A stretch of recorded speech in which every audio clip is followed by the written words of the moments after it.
영광이 하나님을 뵙는 복된 주일 예배 자리에 나오신 성도 여러분을 우리 주님의 이름으로 환영합니다. 이제 사도신경으로 우리 신앙을 고백하심으로 6월 23일 주일 예배 우리 하나님께 드리겠습니다. 전능하사 천지를 만드신 하나님 아버지를 내가 믿사오며 그의 아들 우리 주 예수 그리스도를 믿사오니 이는 성령으로 잉태하사 동정녀 마리아에게 나시고 본디오 빌라도에게 고난을 받으사 십자가에 못 박혀 죽으시고 장사한 지 사흘 만에 죽은 자 가운데서 다시 살아나시며 하늘에 오르사 전능하신 하나님 우편에 앉아 계시다가 저리로서 산 자와 죽은 자를 심판으로 오시리라. 성령을 믿사오며 거룩한 공예와 성도가 서로 교통하는 것과 죄를 사하여 주시는 것과 몸이 다시 사는 것과 영원히 사는 것을 믿사옵나이다. 아멘. 우리 다 함께 일어나셔서 찬송가 35장 하나님을 찬송하겠습니다.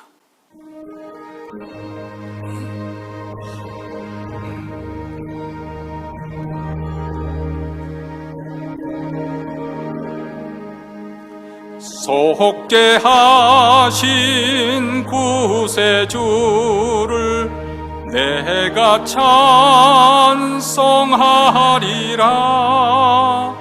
내게 자유 주시려고 주가 고난 당했네. 그 신사랑 찬양하리. 나의 죄 사하려고 십자가에 돌아가신 나의 주 찬양하리. 내가 구원 받은 증거 기뻐 전파하리라. 내 죄 모두 담당하신 주의 사랑 크셔라. 그 신사랑 찬양하리. 나의 죄 사하려고 십자가에 돌아가신 나의 주 찬양하리. 승리하신 구세주를 내가 찬송하리라. 죄와 죽음 지옥 권세 주가 모두 이겼네. 그 신사랑 찬양하리. 나의 죄 사하려고 십자가에 돌아가신 나의 주 찬양하리. 고마우신 구세주를 내가 찬송하리라. 죽음에서 생명으로 나를 인도하셨네. 그 신사랑 찬양하리. 나의 죄 사하려고 십자가에 돌아가신 나의 주 찬양하리. 시간 우리 하나님 앞에 마음을 모아서 합심해서 기도할 때 먼저 우리가 드리는 예배 가운데 우리 하나님의 영광과 거룩이 나타나 그 거룩의 빛에 압도되게 하시고 기이한 빛에 사로잡히는 예배가 이루어질 수 있도록 우리 교회뿐만 아니라 몬트레는 모든 교회들, 특히 우리 한인교회 주일 예배 가운데 주님의 임재가 생생하게 느껴지게 하시고 주님을 경험하고 주님을 만난 흔적을 안고 돌아가는 주일 예배가 될 수 있도록 주의 영광을 구하는 기도를 드리십시다. 두 번째로는 올해 미국에는 대선이 있습니다. 우리 자신과 또 우리 후손들이 살아갈 이 미국 땅을 위해서 기도하십시다. 모든 국가 위정자들에게 우리 하나님을 경외하는 마음, 두려워하는 마음을 갖게 하시고 겸손히 행하게 하시고 지혜와 명철을 주셔서 이 미국을 올바르게 이끌어갈 수 있도록 위해서 기도하시고, 특별히 하나님의 교회들이 하나님 이 위기 순간에 각성하고 깨어 일어나게 하시고, 또 성도들이 전심으로 하나님을 찾고 구함으로써 이 미국 땅에 하나님의 공의와 인애가 임할 수 있도록 하나님 다시 한번 이 미국을 회복시켜 주시옵소서, 고쳐 주시옵소서 기도하십시다. 세 번째로는 우리 자신과 우리 가정의 기도 제목 하나님께 아뢰면서 기도하십시다. 우리 자녀를 위해서, 또 직장이나 사업터나 또 우리의 장래 노후 삶을 하나님 앞에 우리 소원한 바를 아뢰면서, 또 우리 교우들 가운데 가정적으로 경제적으로 또 질병으로 인해서 고통을 받고 또 암투병을 하면서 이 시간까지 투병 생활하고 있는 분들, 또 바깥 출입이 어려운 권사님을 비롯해 여러 아픈 성도들, 우리 하나님의 치유와 회복의 역사, 오늘 예배 가운데 우리 하나님의 선하심을 맛보는 축복된 예배가 될 수 있도록 이 시간 다 함께 통성으로 기도하겠습니다. 자비로우시고 은혜로우신 하나님 아버지, 이렇게 화창한 날씨 주셔서 하나님의 성도들 한자리에 불러 모아주시고 하나님을 찬송하게 하시고 찬양하게 하시고 우리로 하여금 하나님 앞에 예배하는 귀한 축복의 자리로 불러주심을 감사합니다. 오늘 또 예수 그리스도의 피를 힘입어 하나님 앞에 나온 성도들 하나님의 영광이 나타나 우리 하나님의 영광의 혁혁함을 드러내시며 우리 하나님의 살아계심을 경험하게 하시고 그 영광의 빛에 비춤을 받는 축복의 자리가 되길 원합니다. 우리 교회뿐 몬트레는 모든 교회들, 특별히 우리 한인교회 주님의 임재가 생생하게 느껴지게 하시고 하나님을 경험하는 주일 예배가 이루어질수록 주여 주의 영광을 나타내 주시옵시고 우리를 만나 주시옵기를 간절히 원합니다. 자비로우시고 은혜로우시는 우리 하나님 아버지, 우리와 우리 후손들이 살아갈 이 미국 땅을 위해서 기도합니다. 올해는 미국 대선이 있는 날이고 아버지 하나님의 이런 가운데 정파성이 떠올려서 치열한 다툼과 싸움과 그리고 증오와 미움에 판치는 이 세상 속에서 하나님 아버지, 하나님의 교회가 다시 한번 아버지 그 시를 감당하게 하시고 소망의 등대가 되어주셔서 아버지 진리 가운데 이끌어갈 수 있도록 도와주시고 모든 성도들이 깨어 일어나 각성하며 전심으로 하나님의 얼굴을 구하며 다시 한번 이 땅의 인애와 자비하심과 공의, 하나님의 공의가 회복되고 치유될 수 있도록 우리 하나님 역사하여 주시옵기를 간절히 원하고 기도합니다. 오늘 또 예배 드리면서 우리 자신과 가정의 기도 제목을 가지고 하나님 앞에 나눕니다. 우리 자녀들을 위해서 축복하며 기도하고 아버지 멀리 떨어지고 출가한 가정에까지 우리 하나님 은혜가 임하게 하시고 또 우리 아버지 하나님의 백성들, 주님 특별히 아버지 어려운 시련 가운데 있는 성도들, 병석에 누워 계신 분들, 가정적으로 경제적으로 어려움을 겪고 있는 모든 성도들에게 오늘 또 기도함을 통해서 우리 하나님의 치유하시는 손길, 아버지 하나님의 회복시키시는 하나님의 은혜가 임하는 은혜의 자리가 되게 하시고 하나님의 영광이 나타나는 주일 예배가 이루어질 수 있도록 우리 하나님의 선하심을 맛보는 그러한 예배가 되어지기를 간절히 하느니 주여 역사하시고 오늘 우리 가운데 함께 하시고 우리를 만나게 하여 주시옵기를 간절히 원하고 기도하옵나이다. 오 하나님 아버지 도와주시옵소서. 하늘에 계신 우리 아버지여, 이름이 거룩히 여김을 받으시오며 나라에 임하오시며 뜻이 하늘에서 이룬 것 같이 땅에서도 이루어지이다. 오늘날 우리에게 일용할 양식을 주옵시고 우리가 우리에게 죄진 자를 사하여 준 것 같이 우리 죄를 사하여 주옵시고 우리를 시험에 들게 하지 마옵시고 다만 악에서 구하옵소서. 대개 나라와 권세의 영광이 아버지께 영원히 싸움나이다. 아멘. 오늘 하나님께서 우리에게 주신 말씀은 마가복음 8장 27절로부터 30절 말씀, 마가복음 8장 27절로부터 30절 말씀. 지금 새로 오신 분이, 오늘 오신 분이 있는 것 같은데 밖에 아무도 안내한 분이 없네요. 그래서 또 영어 그 번역지 필요한지 한번 확인해 주시면 감사하겠습니다. 우리 한 목소리 읽겠습니다. 예수와 제자들이 가이사랴 빌립보 여러 마을로 나가실새 노중에서 제자들에게 물어 가라사대 사람들이 나를 누구라 하느냐 여짜와 가로되 세례 요한이라고 더러는 엘리야 더러는 선지자 중에 하나라 하나이다. 또 물으시되 너희는 나를 누구라 하느냐 베드로가 대답하여 가로되 주는 그리스도시니이다 하매 이에 자기 일을 아무에게도 말하지 말라 경계하시고. 그동안 우리가 쭉 마가복음을 강의해 왔습니다마는 앞으로 2차례만 더 하고 다른 책으로 넘어갈까 그렇게 생각을 하고 있습니다. 어떻게 보면 지금까지 우리가 마가복음을 강의했던 것을 결론을 지을 그런 타임에 온 것 같습니다. 그래서 오늘 주제도 너희는 나를 누구라 하느냐, 우리가 예수 그리스도를 누구라고 고백하는가, 이 신앙 고백이 굉장히 중요합니다. 사실 신앙 고백이 있은 후에 기독교 교리가 만들어진 것이지 기독교 교리가 만들어지고 난 다음 신앙 고백이 생긴 것은 아닙니다.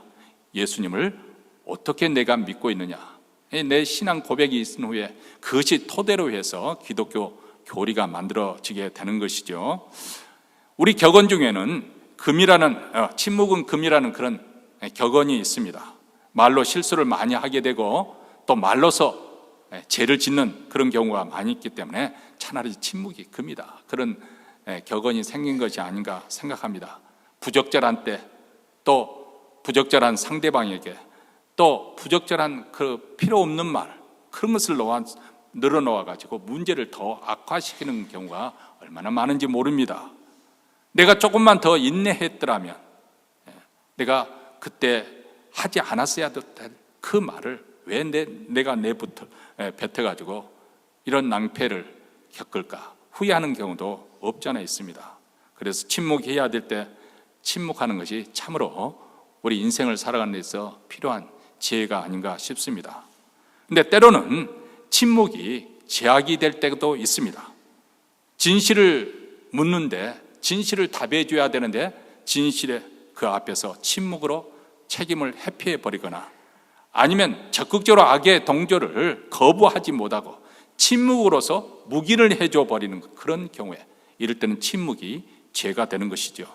필요할 때 적절한 말이 얼마나 소중하고 필요한 일인지 모릅니다. 특별히 가정생활을 할 때, 또 부부생활을 할 때는 이 대화가 굉장히 중요하지 않습니까?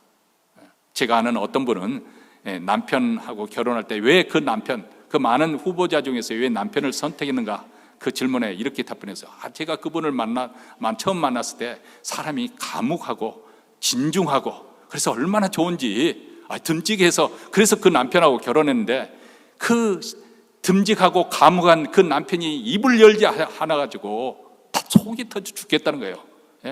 결혼 생활하는데 재미가 하나도 없다. 말을 하지 않으니까 어떻게 들어가는지. 우리 죄송합니다만 우리 홍현산 장로님이 그런 과에 속하셨는데 장로님 스스로 그러셨어요. 하루 종일 해도 입을 열지도 않고 그렇게 하루를 보내고 그렇게 했던 분인데, 우리 세상 떠나신 그 홍만영 권사님이 장로님의 입을 열려고 그렇게 애를 쓰셨다는 거예요. 그런데 예수를 믿고 난 다음에 변하고 왔어요. 지금 뭐 장로님도 지금도 말수가 많은 분은 아니시지만은 그래도 필요한 말들 의사표현 꼭꼭 하시고 또 그럼 자기 속마음도 이야기하시고 그러십니다.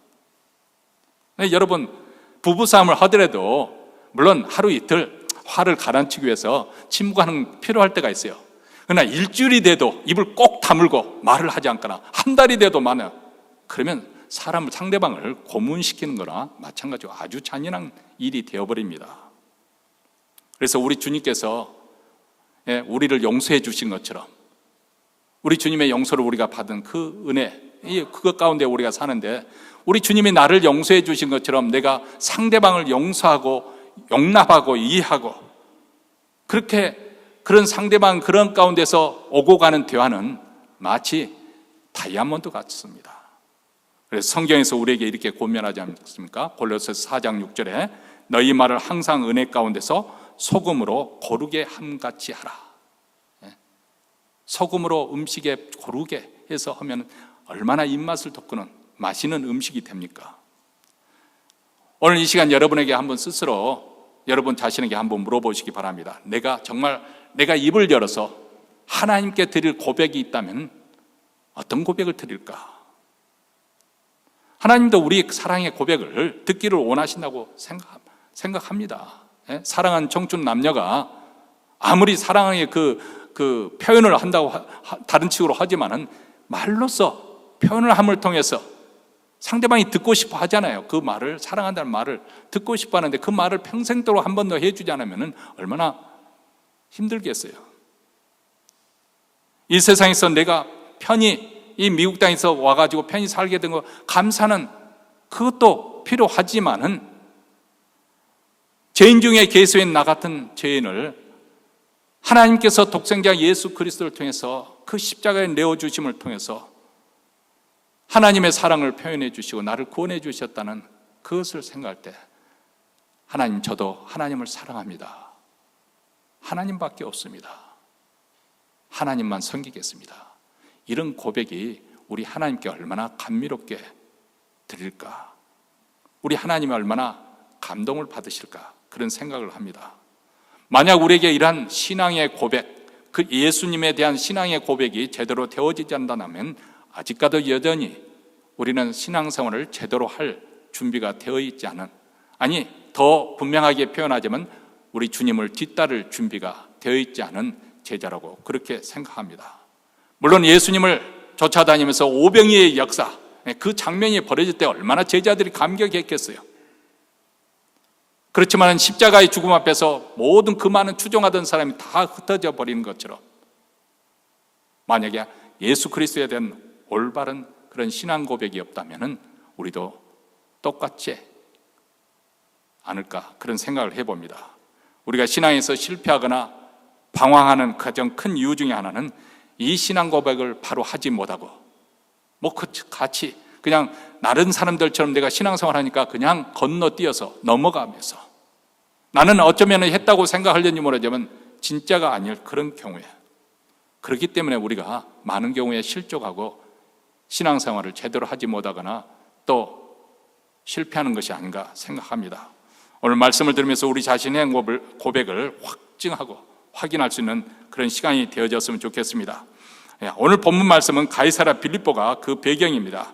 예수님께서 가이사랴 빌립보 여러 마을을 지나가시는 길에 제자들에게 던지는 질문에서부터 오늘 본문 내용이 시작되는데, 사실 지명이 그렇게 중요하지 않을 때도 있습니다만은 그럼에도 불구하고 오늘 본문에서는 굉장히 중요한 역할을 합니다. 왜냐하면 이 배경에 대한 지식이 필요하기 때문에, 예수님의 그 질문에 이해하는 데서는 아주 중요하기 때문에 그렇습니다. 자, 가이사랴 빌립보라고 하는 것은 우리가 예전에 그 성지 수련회 할 때 그 단이라는 곳, 그 북쪽에 헬몬산 기슭에 있는 그곳에 간 기억이 납니다. 그리고 오늘 말씀 나눈 대로 거기에 그 큰 동굴이 있었던 것도 나오고 거기에서 물이 나는 그 물이 수로가 되어서 많이 흘렀던 것도 그런 기억을 하고 있을 것입니다. 이 가이사랴 빌립보는 그 당시 우상 숭배 중심지 중에 하나입니다. 물론 이스라엘 유대인들의 땅이긴 하지만은 거기에는 유대인들이 더 많이 사는 이방인의 세운 도시예요. 역사적으로 보면 바알 숭배의 중심지에 해당되는 곳입니다. 그 당시 14개나 되는 바알 신전들이 있었다고 하고 그곳에는 풍요를 기원하는 제사가 음란하게 드려졌습니다. 그것뿐만 아닙니다. 그 근처에는 커다란 언덕이 있었는데 그 가운데 깊은 동굴이 있었는데 그 동굴은 그리스 신화에 나오는 자연의 신, God of Nature라고 하는 판 출생지로 알려져 있습니다. 그렇기 때문에 가이사랴 빌립보는 바알 숭배와 관련된 모든 제약들이 창궐 했던 것이고 그리스 신화에 나오는 전설 중에서 여러 가지가 시작되는 곳이기도 하죠. 그뿐만 아닙니다. 이 가이사랴 빌립보에는 헤롯 대왕이 건축한 흰색 대리석으로 만들어진 신전이 있었습니다. 그 신전은 헤롯이 자기의 로마 황제에 충성되다는 것을 보여주기 위해서 신전을 세웠는데 황제들을 숭배하는, 그러기 위해서 아주 화려하게 지었습니다. 자, 이 장면을 우리가 생각하면서 그 가이사랴 빌립보에 있는 예수님의 그 제자들, 그곳에 있는 제자들은 그런 화려한 신전을 볼 때 어떤 생각을 가졌을까? 완전히 그 외적인 그 규모에 압도가 되어졌을 거예요. 이 사람들은 순박한 어부들, 갈릴리 어부들이었지 않습니까? 그런 의리의리한 그런 화려한 그 신전 앞에서 그들은 굉장히 압도되었고 거기에 뭔가 있지 않을까? 그런 생각을 하지 않습니까? 여러분, 사도행전에 보면 고대 그리스 로마 시대의 문화가 아주 생생하게 묘사된 장면이 나옵니다. 그 도시마다 좋아하는 신이 있어서 신전을 짓고 우상을 숭배했습니다. 바울이 지금의 이 아덴에 가보니까 말 그대로 이 우상 천지였다고 했습니다. 아크로폴리스 언덕 위에 세워진 아테나 여신을 섬기는 파르테논 신전이 도시 전체를 압도하고 있었고, 미의 여신 아프로디테, 전쟁의 신 아레스, 그리고 승리의 신 니케, 바다의 신 포세이돈, 다성과 부의 여신 아르테미스, 온갖 신들, 그 우상들을 만들어 놓고 거기에 광장에 아주 신상을 세워놨습니다.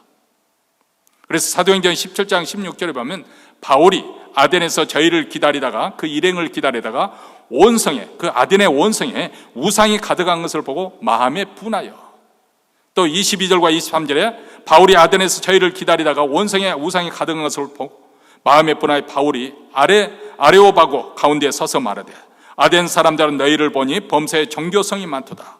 내가 두루다니며 너희의 위하는 것들을 보다가 알지 못하는 신의 기로 새긴 단도 보았으니 그런즉 너희가 알지 못하고 위하는 그것을 내가 너희에게 알리하자. 그들이 얼마나 신들을 많이 섬겼냐면 신상을 친전을 만들고 여기에는 미지의 신, 알지 못해 언노운가 그런 타이틀을 번어놓고 신상을 세웠다는 거예요.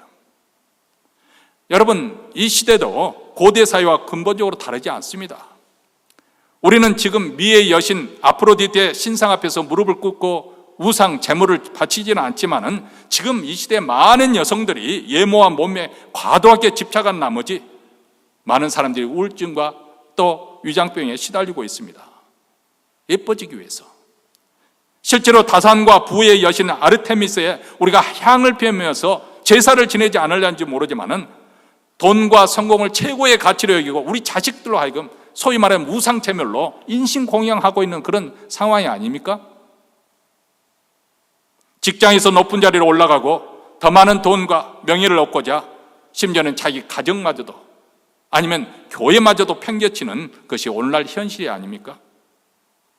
오리전서 사도 바울은 탐심이 나쁘다는 정도가 아니라 그것은 우상숭배라고 그렇게 정확하게 지적하고 있습니다. 골로새서 3장 5절 말씀, 그러므로 땅에 있는 지체를 죽이라. 곧 음란과 부정과 사욕과 악한 정욕과 탐심이니 탐심은 우상숭배니라.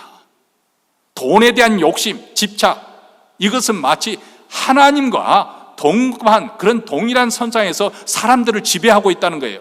바로 이 시대, 자본주의 시대를 가리키고 있는 것이겠죠. 이것은 돈 있는 부자들에게만 해당되는 것이 아닙니다. 우리 모두 다 그렇게 생각하고 그런 가치관에 속해서 살고 있습니다. 지금 돈의 신적인 힘을 경험하고 그것의 마음을 점점 빼앗겨가는, 그러면 벌써 우리가 그것에 대면 우리가 묶이게 되는 거죠. 돈에 묶이게 되는, 내가 돈을 벌고자 해서 돈 가지고 마음대로 쓰니까 나는 자유를 가지고 인생을 즐긴다고 그렇게 생각하려지 뭐냐면 돈의 노예가 되는 것입니다. 그것은 마치 하나님과 우리 신자들과의 그런 관계, 비슷한 관계가 지금 생성되는 거예요. 여러분, 우리 청소년들은 어디에 마음을 뺏기고 있어요? 체육 스포츠나 아니면 뮤직 콘서트에 가보십시오. 말 그대로 아이돌이잖아요. 아이돌, 우상을 숭배하는 거예요. 옛날에 같이 그런 제사는 신전에서 벌어지고 있지 않지만 현대판 제사장들이 바로 아이돌이잖아요. 현대판 제사장들이죠. 그리고 가서 우리 청소년들이 돈을 주고 마음을 주고 뭐 팬이라고 해서 돈 모아는데 뭐 몇 억짜리 뭐 선물 선사해주고, 그리고 타임스퀘어 광장에 대형 스크린에 그 광고판을 쓰는 데는 수억 원이 미국으로 수십만 달러가, 그 잠깐 광고하는데 수십만 달러가 나오거든요. 근데 자기가 좋아하는 그 팬으로서 돈들을 모아가지고 거기에 자기가 좋아하는 팬들의 생일에 띄워 올리는 거예요. 영상물을 광고로 올리는 거예요. 다시 말하면 현대에도 현대인들이 갖가지 우상을 마음에 두고 섬긴다는 거예요. 여기에 우리의 신앙의 도전이 있습니다. 과연 이런 문화와 이런 종교 속에서 예수 그리스도에 대한 신앙 고백이 어떤 의미가 있는 것인가? 오늘 우리는 그것을 생각해 보자는 것입니다. 제자들도 그런 화려한 우상과 신전들을 향해서 넋을 잃고 지금 바라보고 있는 거예요. 시골 뜨기들이 와가지고 도시의 그런 화려한 것을 볼 때 얼마나 열을 빼가겠어요. 그때 예수께서 자 얘들아 나 좀 쳐다보거라 그러면서 사람들이 나를 누구라 하느냐 그렇게 물었습니다. 그러자 그들이 답변합니다. 더러는 세례 요한, 더러는 엘리야, 더러는 선지자 중 한 사람이라고 답변한다.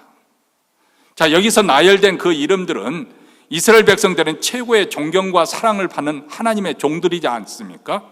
그러니까 예수님을 그들 중에 하나라고 생각해도 상당히 예수님을 높게 세상 사람들이 평가한다는 것이겠죠. 물론 그 당시 종교 권력자들이나 정치 권력자들에게는 의심과 미움의 대상이었겠지만 일반 민중들은 예수님을 그렇게 추종했던 것이죠. 그런데 세상 여론이 중요한 것이 아니고 그 다음 예수님의 질문이 그렇습니다. 너희는 나를 누구라 하느냐? 그러자 이때도 항상 앞장서기를 좋아했던 베드로가 가면이 앞서서 답변합니다. 주는 그리스도시니이다. 이 그리스도라는 말은 히브리어 메사야, 이 메시아를 헬라말로 번역한 단수 크리스토스. 이 크리스토스란 말은 the anointed, 기름 부음을 받은 자라는 뜻입니다.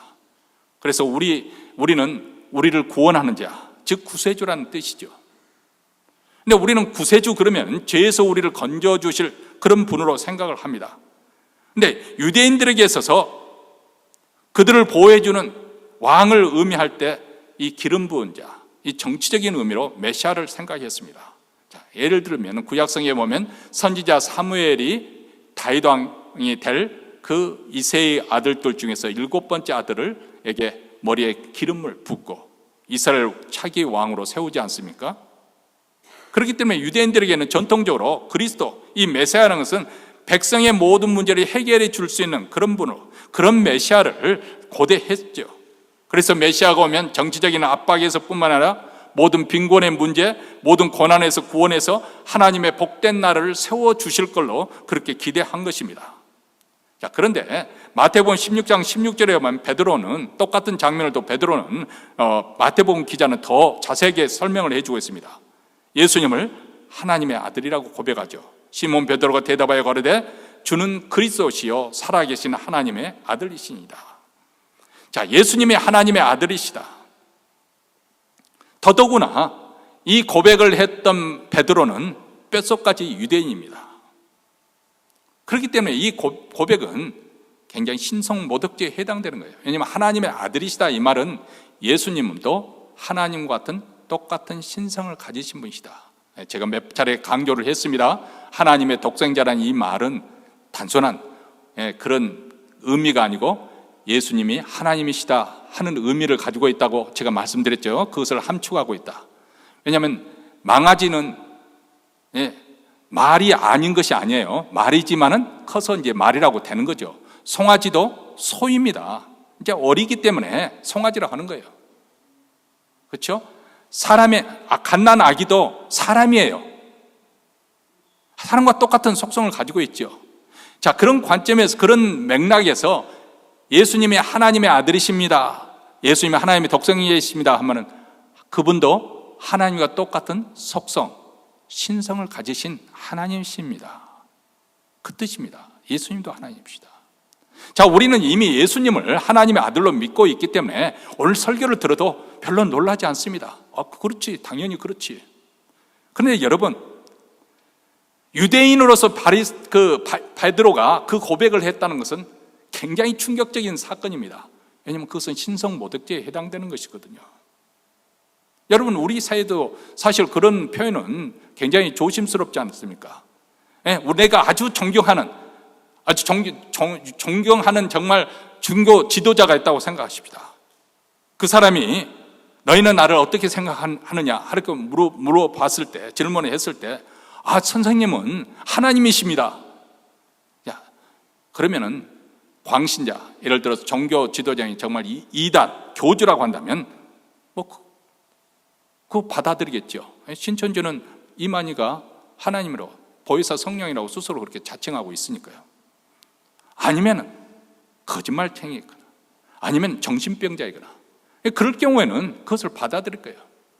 우리 예수님은 그런 이단 교주도 아니시고 정신병자도 아니시고 더더구나 그분은 거짓말을 하실 수 없는 분이신데 그분은 그 고백을 받으셨습니다. 여러분, 온전한 정신을 가지고 자신이 하나님이라고 그렇게 주장할 사람이 어디 있겠습니까? 그 어떤 피조물이라도 하나님과 동등한 자리에 올라서는 것, 그것은 바로 모노시즘, 이 유일신론을 가지고 있는 유대인들에게는 더더구나 할 수 없는 그런 고백입니다. 그런데 예수님께서는 이 베드로의 고백을 들으시고 난 다음에 책망하신 것이 아니에요. 오히려 칭찬하셨습니다. 마태복음 16장 17절과 18절에 보면 바요나 시몬아 내가 복이 있도다. 이를 내게 알게 하신 이는 혈육이 아니요 하늘에 계신 내 아버지시니라. 또 내가 내게 이르노니 너는 베드로라.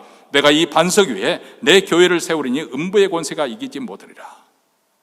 베드로가 어떻게 이런 고백이 가능했는가? 이는 이를 내게 알게 하신 이는 혈육이 아니요 하늘에 계신 내 아버지시니라.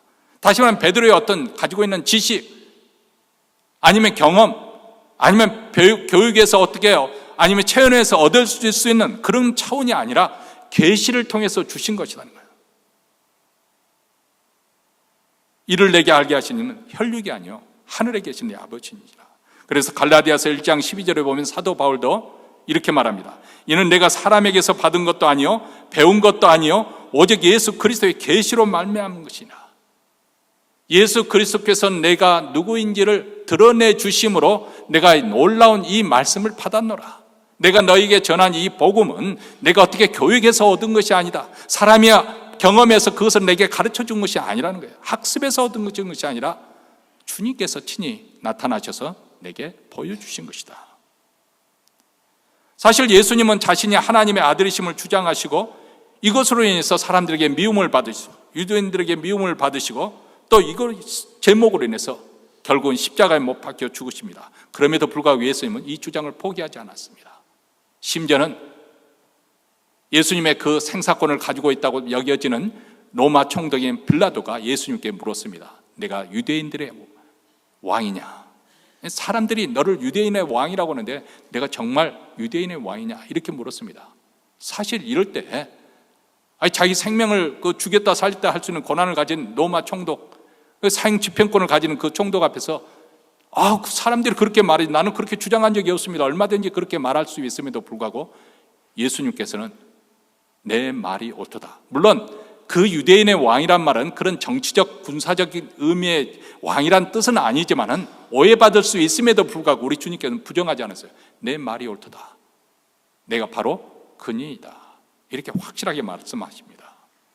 왜냐하면 그것이 진실, 사실이기 때문에, 예수님의 하나님의 아들이시기 때문에, 그렇기 때문에 그분의 탄생과 그분의 말씀과 그분의 생애와 그분의 십자가의 죽으심과 부활, 그 모든 것이 의미가 있고, 그리고 그것이 우리에게 계시가 되고 그것이 우리에게 구원이 되는 줄 믿습니다. 만약 예수님이 성자 하나님이 아니시다, 하나님의 속성을 가진 분이 아니라고 하면 그분이 아무리 거룩하게 살으셨고 희생적인 삶으로 모본을 보이셨다 할때라도 어쩌면은 기독교라는 한 종교 분파의 교주는 될 수 있을 망정, 그러나 우리에게 구원은 되지 못하는 거죠. 그분이 하나님의 아들이시기 때문에 그분이 말씀과 그분의 삶과 죽음, 그 모든 것이 하나님의 계시가 되고 우리에게 구원이 되는 줄 믿습니다. 이 신앙 고백은 매우 매우 중요합니다. 3년 동안 제자 훈련을 받은 제자들의 훈련의 그 결과, 어떻게 보면 예수님께서 3년 동안 그들과 함께 동고동수하면서 그들에게 직접 기적의 현장에서 목격하게 하시고 천국 복음을 전파할 때 그들의 말씀을 듣게 하시고 또 그들에게 따로 모여서 교육을 하시는 그 모든 것을 종합해서 이제는 최종적으로 테스트해보는 그런 시간이라고 해도 과언이 아닙니다. 그것이 무엇인가? 신앙 고백에 달려있는 것이죠. 3년 동안 그들이 보고 듣고 만진 것이 무엇이었을까요? 사도 요한은 예수님을 3년 동안 추종하며 따라다녔습니다. 예수님이 오병이어의 역사를 볼 때 그 현장이 있었어요. 예수님이 물 위에 걸으실 때 그 현장이 있었습니다. 예수님이 각종 질병과 귀신을 쫓기는 그 현장이 있었어요. 예수님의 입술에 나오는 하나님 그 권세 있는 말씀을 그 현장에서 듣고 보고 배웠습니다. 함께 예수님과 다녔던 그 사도 요한, 그 이 팔레스타인 땅에 먼지가 푸석푸석 나는 땅을 신발을 신고 그리고 터벅터벅 걸어 다니시고 피곤하실 때는 백호문에서도 풍랑이 침에도 불구하고 깊이 곤히 잠드셨던 그 주님, 시장하실 때에는 무화과 잎사귀 나무에서 무화과 열매를 찾고자 했던 그 주님, 그분이 하나님의 아들이시라는 것을 발견했습니다. 그래서 먼 훗날 요한일서에 이런 고백을 했습니다. 요한일서 1장 1절과 2절 말씀입니다. 태초로부터 있는 생명의 말씀에 관하여는 우리가 들은 바요, 눈으로 본 바요, 주목하고 우리 손으로 만진 바라. 이 생명이 나타내신 바 된지라. 이 영원한 생명을 우리가 보았고 증거하여 너에게 전하노니 이는 아버지와 함께 계시다가 우리에게 나타내신 바 된 자니라. 지금으로부터 2000년 전 팔레스타인의 그 시곡길을 터덜터덜 걸어다니면서 제자들을 이끌고 다녔던 그 유대인 청년, 30세가 된 유대인 청년이 놀랍게도 하나님의 아들이셨더라. 얼마나 신비롭습니까? 이런 고백을 누가 하셨어요? 3년 동안 그 주님과 함께 하였던 사도 요한의 입에서 나온 고백입니다. 근데 예수님께서는 이 베드로의 신앙 고백을 받으신 후에 비로소 자기의 십자가의 고난과 죽음 그리고 부활에 대해서 말씀하십니다. 마가복음 8장 31절 말씀입니다. 인자가 많은 고난을 받고 장로들과 대제사장들과 서기관들에게 버림받아 죽임을 당하고 사흘 만에 살아나야 할 것을 비로소 저에게 가르치시니라. 자, 여기서 말하고자 하는 핵심의 내용은 예수님은 그 당시 유대인들이 가지고 있던 그런 정치적인 메시아가 아니라는 거예요.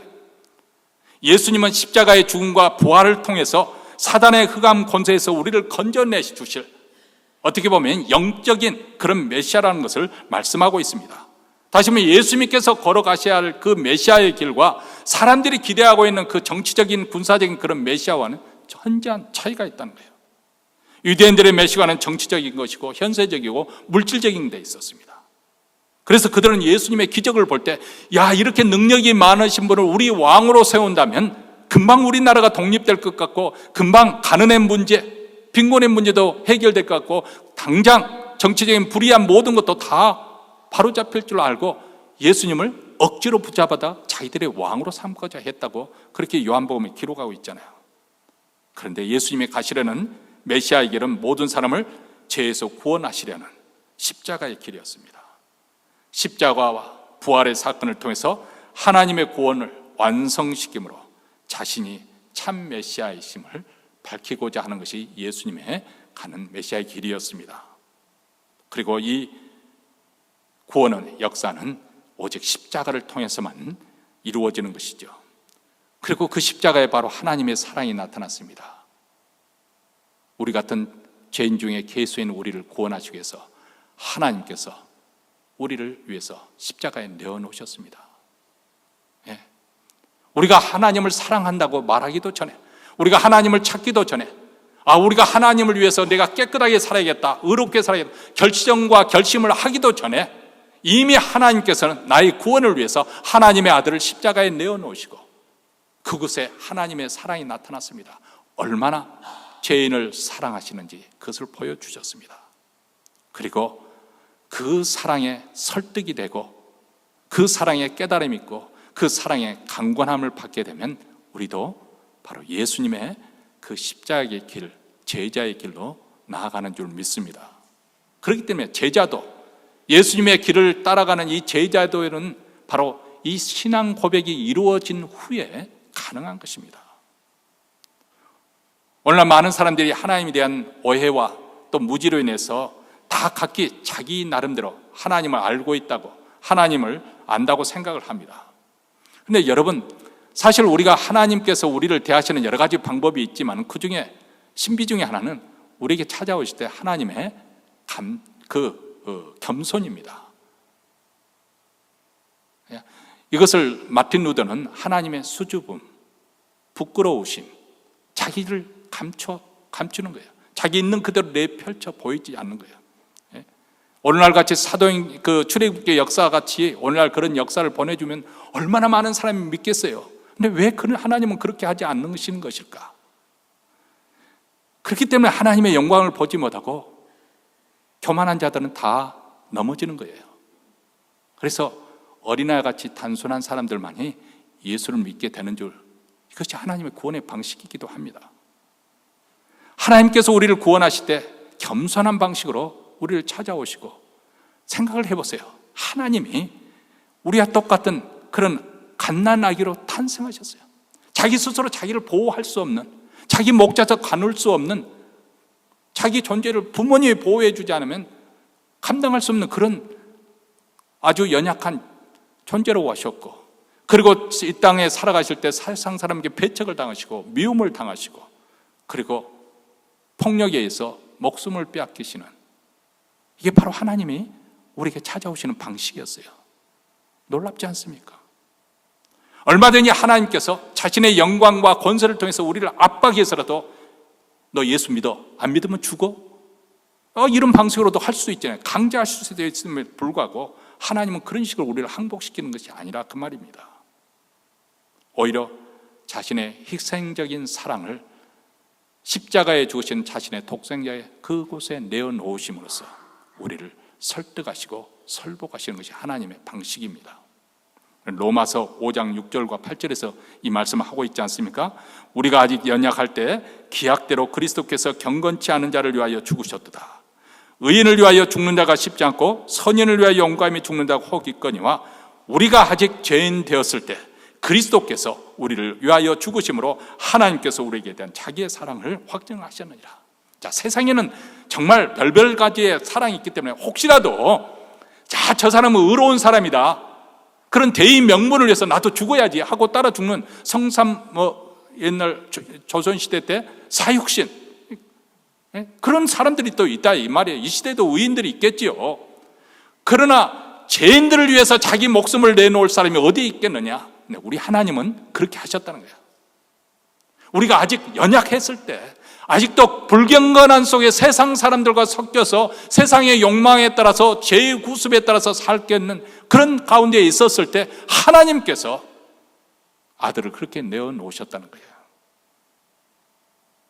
만약 여러분이 이 사랑을 깨닫고 설복되었다면 어떤 고백을 하나님께 드려야 할까요? 이런 어떤 고백으로 나는 주님을 사랑한다고 말할 수 있을까요? 베드로처럼.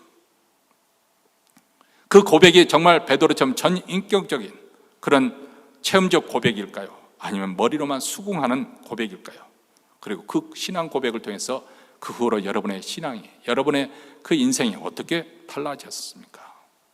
사실 이 시대는 너무나 피상적인 그런 시대입니다. 얄팍하게 현세적으로 물질적이고 쾌락적인 그런 것을 추구하는 그런 시대죠. 그렇기 때문에 우리가 예수를 믿어도 그냥 얄팍하게 믿는 거죠. 예수님에게 대한 이 신앙 고백에 감춰진 그 깊이의 의미가 무엇인지 더 공부하려고 하지 않은 거죠. 그렇지만 여전히 소수의 사람들에게는 이 신앙 고백이 생명처럼 소중한 것이죠. 그들은 예수님을 따랐고 그분을 하나님이라고 고백했고 그 신앙 고백 위에 하나님의 교회가 세워졌고 온갖 핍박에도 불구하고 굳건하게 신앙을 지키고 전 세계로 이 복음이 퍼져나갔습니다. 그리고 우리 주님은 오늘날에도 이 신앙 고백 위에 내 교회를 세우겠다 말씀합니다. 세상이 아무리 썩어 문드러지고 가고 있다 하더라도, 사람들이 아무리 기독교를 배척하고 배반하고 그리고 기독교 교회를, 기독교인에 대해서, 기독교 신앙에 대해서 그들이 거부를 한다 해도 내 교회를 세우겠다. 음부의 권세가 이 신앙 고백에 세운 교회를 이기지 못할 것이다. 그렇게 말씀하십니다. 사실 우리가 예수님을 안다고 하지만은 우리가 얼마나 알겠습니까? 생각해 보시기 바랍니다. 사실 많은 사람들이 하나님을 이런 분이나 저런 분이나 자기가 생각한 것을 하나님이라고 믿는 경우가 참 많습니다. 그게 바로 우상이죠. 자기가 만든 우상이에요. 우리가 하나님 말씀에 귀를 기울여야 되는 이유는 여기 분명합니다. 우리 인간들은 자기 중심적이기 때문에 하나님도 자기식으로 믿는 거예요. 자기식으로. 자기가 하나님은 이런 하나님이겠거니 그 중에 가장 사람들이 좋아하는 그 신앙이 기복신앙이잖아요. 기복신앙. 하나님은 잘 믿으면 복을 주십니다. 복을 주는 하나님으로 자기식으로 하나님을 믿는 거예요. 그래서 우리가 성경 말씀에 침략해야 되고 성경 말씀을 연구해야 될 이유가 여기 있습니다. 성경에서 말씀하시는 그 하나님을 믿어야 되는데, 우리가 믿는 하나님은 예수 그리스도의 하나님을 믿어야 되지, 나의 인생의 어떤 수호신처럼 나를 지켜주고 보호해주고 나에게 복되게 해주고, 뭐 세상 그런 신들 많잖아요. 그런 우상들 많잖아요. 그러나 우리가 겸손할 필요가 있습니다. 우리가 하나님을 아는 지식이 있다고, 지혜가 있다고 안다면 얼마나 알겠습니까? 우리가 인생에 대해서, 우주에 대해서, 역사에 대해서 얼마나 알겠습니까? 내 인생 고민만저도 제대로 해결하지 못하는 것이 우리 인생이 아닙니까? 하물며 창조주 되시는 성자 하나님에 대해서 뭘 안다고 말할 수 있겠습니까? 그분의 영원한 신성에 대해서, 그분의 영원한 무궁한 지혜에 대해서, 십자가로 우리를 구속해 준 그분의 은혜에 대해서 얼마나 우리가 안다고, 우리가 얼마나 체험한다고 말할 수가 있겠습니까?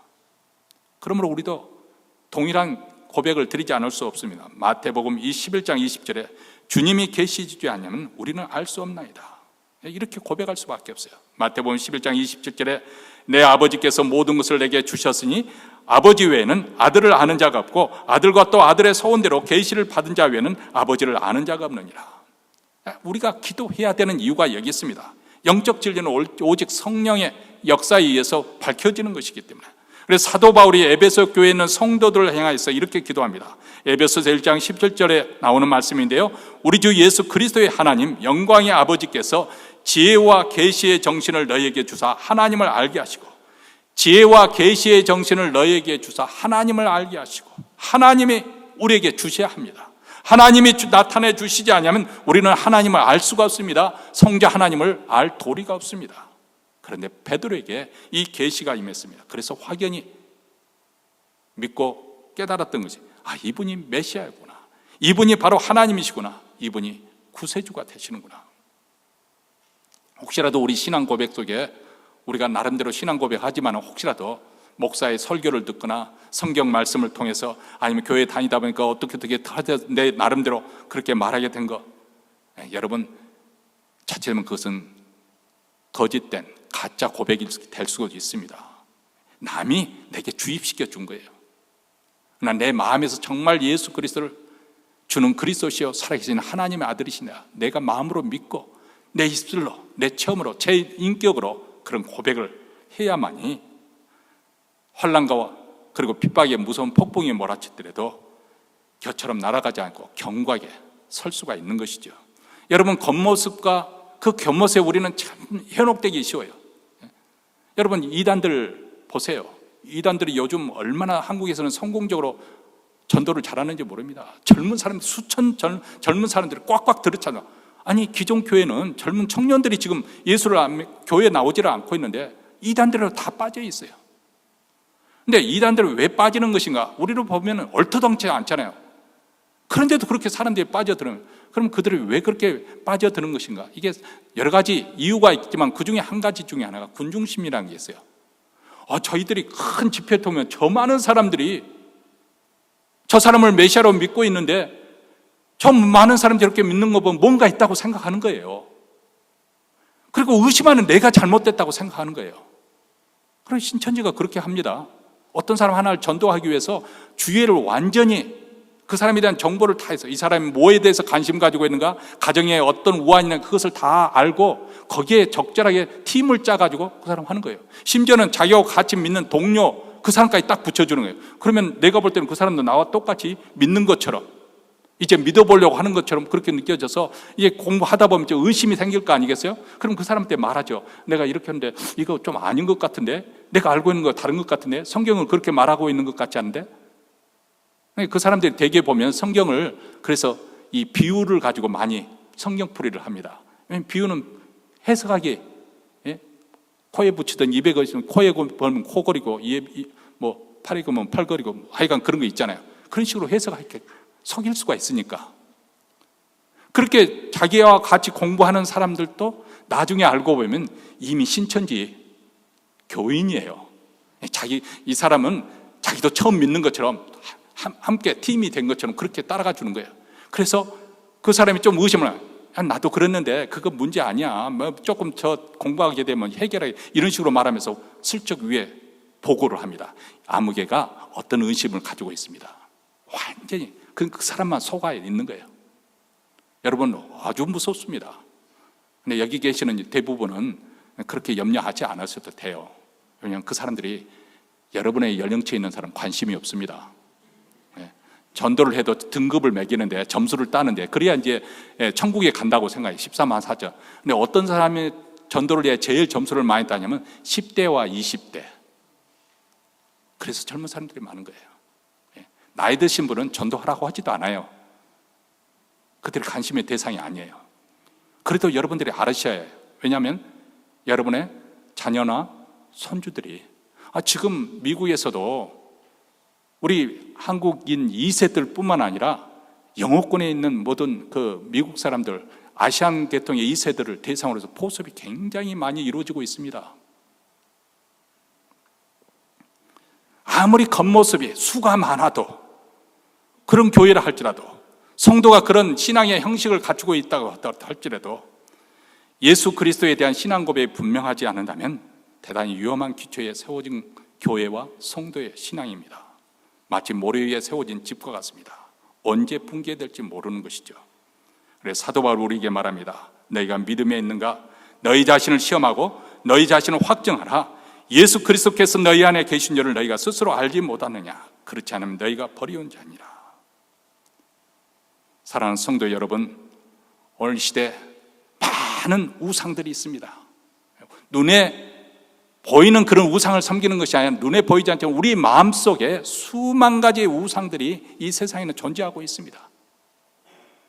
돈이나 재물에 대한 우상, 자식에 대한 우상, 쾌락의 우상, 온갖 우상들이 이 세상에 있습니다.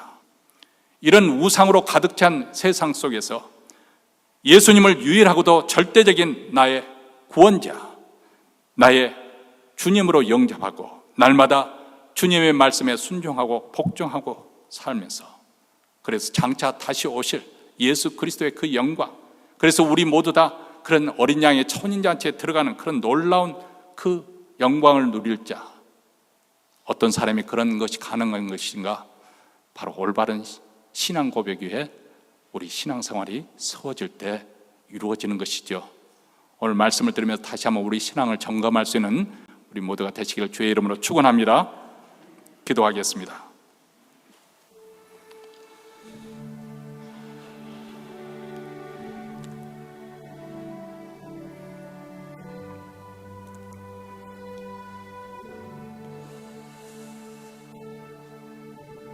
하나님 아버지, 하나님의 말씀이 육신이 되어 이 땅에 오신 예수 그리스도를 통해서 영적으로 캄캄한 흑암 속에 헤매던 우리를 밝은 진리의 빛 가운데로 인도하여 주셨습니다. 어둠의 세력에서 우리를 하나님의 아들의 나라로 사망에서 생명으로 옮겨 주셨습니다. 이 놀라운 구원을 받은 우리가 신앙 고백이 분명하고 확실하게 이루어짐을 통해서 이 세상 우상이 많은 속에서 우리가 길을 놓치거나 우리가 다시금 뒤로 돌아서지 않거나 진리의 길대로 이 광야 같은 길을 잘 통과하여 약속의 그 땅에 들어가기를 원합니다.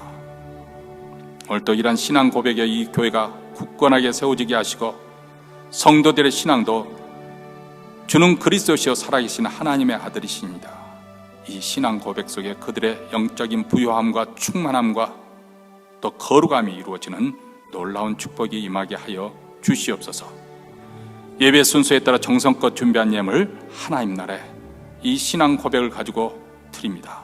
세상은 물질이 만몬신과 같이 신처럼 군림하지만은 우리의 주는 오직 한 분 예수 그리스도이심을 고백하며 바치오니 주님 받아주시고 이 예물이 쓰는 것마다 우리 주 예수 그리스도의 복음이 땅끝까지, 특별히 우리 북한 동포에까지 전파되어 하루속히 복음으로 남북이 통일되게 하는 놀라운 역사가 일어나게 하옵소서.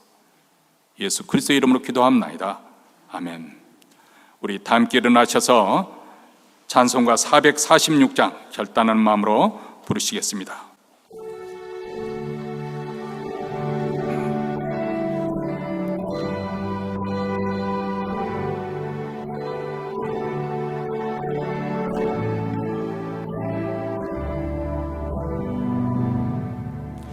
오 놀라운 구세주 예수 내 주 참 능력의 주시로다. 큰 바위 및 샘솟는 그곳으로 내 영혼을 숨기시네. 메마른 땅을 종일 걸어가도 나 비곤치 아니하며 저 위험한 곳 내가 이를 때면 큰 바위에 숨기시고 주 손으로 덮시네. 오 놀라운 구세주 예수 내 주 내 모든 짐 벗기시네.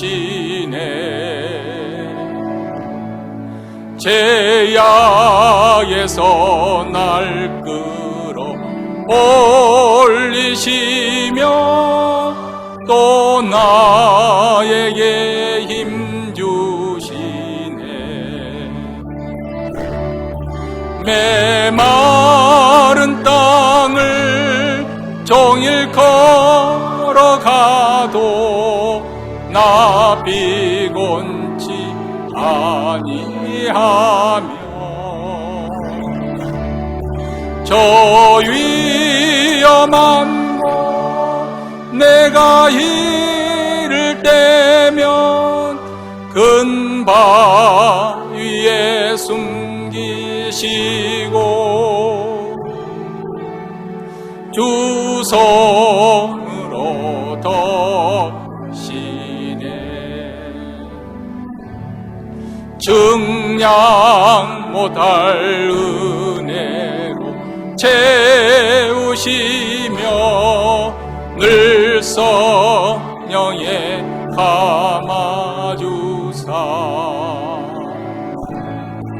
큰 기쁨 중 주님을 찬양토록 내 생활을 도우시네. 메마른 땅을 종일 걸어가도 나 비곤치 아니하며 저 위험한 곳 내가 이를 때면 큰 바위에 숨기시고 주 손으로 덮시네. 주 예수님 공주 임하실 때 나 일어나 맞이하리. 그 구원의 은총 노래하리. 저 천군과 천사 함께 메마른 땅을 종일 걸어가도 나 비곤치 아니하며 저 위험한 곳 내가 이를 때면 큰 바위에 숨기시고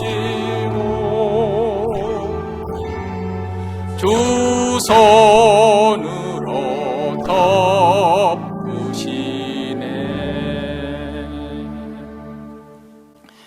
이제는 우리 구주 예수 그리스도의 은혜와 하나님 아버지의 무한하신 사랑과 성령의 교통하심이 주는 그리스도시요 살아계신 하나님의 아들이니이다. 이 신앙 고백을 통하여 우리의 남은 신앙의 여정 속에서 흔들리지 않냐고 그 약속의 땅에 들어가기까지 끝까지 충성하고자 다짐은 사랑하는 주의 백성들, 그 가정과 기업과 그리고 교회 위에 영원토록 함께 있을지어다. 아멘.